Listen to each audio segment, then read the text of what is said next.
Welcome to the Sports Card Hustle. Hey everybody, this is Michael coming to you with another episode on the Sports Card Hustle channel, where I am going to talk to everybody today about the Topps 2020 project. Now, I've been asked quite a few times on Instagram, TikTok, and on YouTube what my specific thoughts about the Topps 2020 project is, so I am going to share them with each and every one of you today.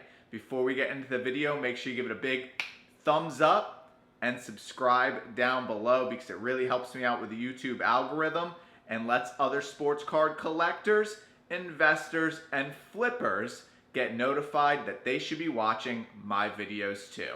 We're going to get right into it because I know Topps 2020 project has been all the rage recently. We've seen cards skyrocket, and we've seen a couple cards decrease in price on eBay as well. But that doesn't really share the whole picture or my thoughts on the project as a whole, because one, I am currently a buyer, but I'm only buying cards that I personally would like to own myself, because I think the art is something great to look at. So that is kind of the angle that I am coming at the Topps 2020 project from.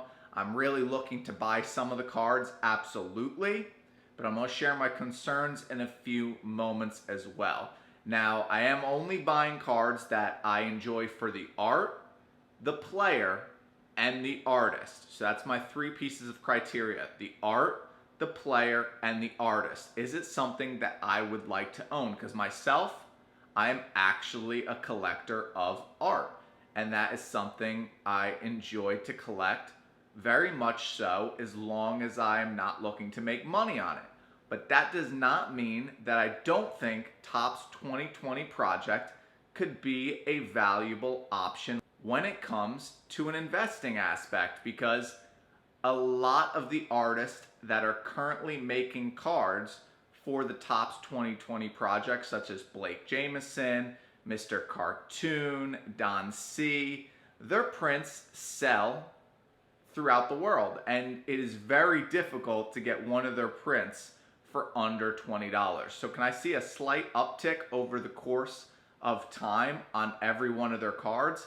Absolutely. But do I see these cards skyrocketing particularly? I'm not too sure. That is exactly why I'm only going after cards that I enjoy the art, the player, and the artist.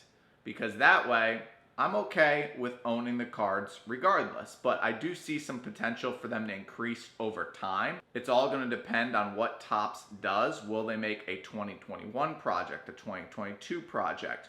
Or will it be something that's a lot rarer with maybe 5 years in between?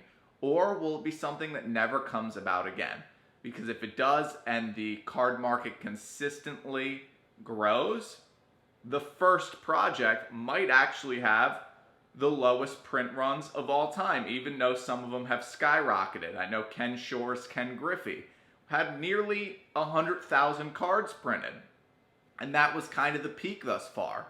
But who knows what could happen if the sports card market continues to grow and art collectors and sneakerheads, sneaker flippers, continue to flood the market. Because the more sneakerheads and sneaker flippers that begin to enter the market, and the more art collectors that begin to enter the market, it might drive an insane demand for these specific kind of cards, because these cards touch on lifestyle and culture, not just the sports card hobby. So it is very unique.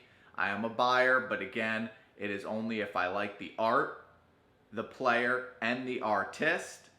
And as an investor, I think there's a little bit of opportunity, but I can't say that it's a sure thing, or I would invest a lot of my hard-earned money into it if I'm looking to get it back with what's been going on, especially with some of the concerns on quality control, because Topps has been sending a lot of cards to people with scratched cases, broken cases, off-centered cards inside the cases, and I'm not too sure you want to break the seal and open them on up, so there are some concerns. I'm really intrigued to get my first couple back and see where we can go from here.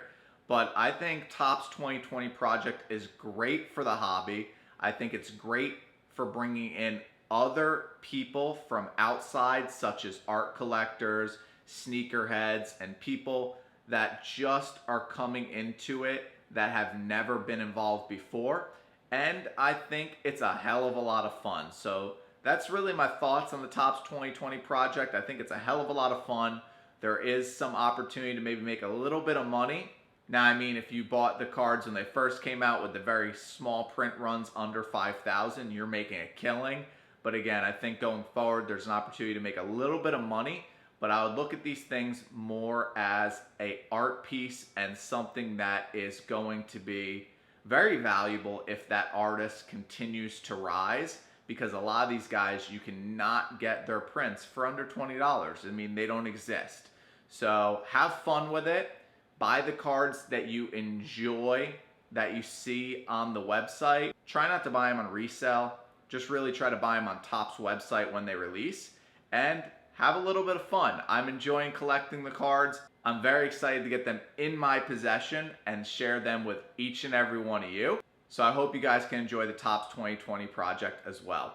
Appreciate each and every one of you. That is really just my thoughts on the project as a whole. If you enjoyed this video, give it a big thumbs up. Subscribe down below so you get my regular scheduled content going back to normal this Wednesday. And until next time, my friends, I appreciate each and every one of you. Stay safe, stay healthy, stay blessed. And until next time, my friends, peace out.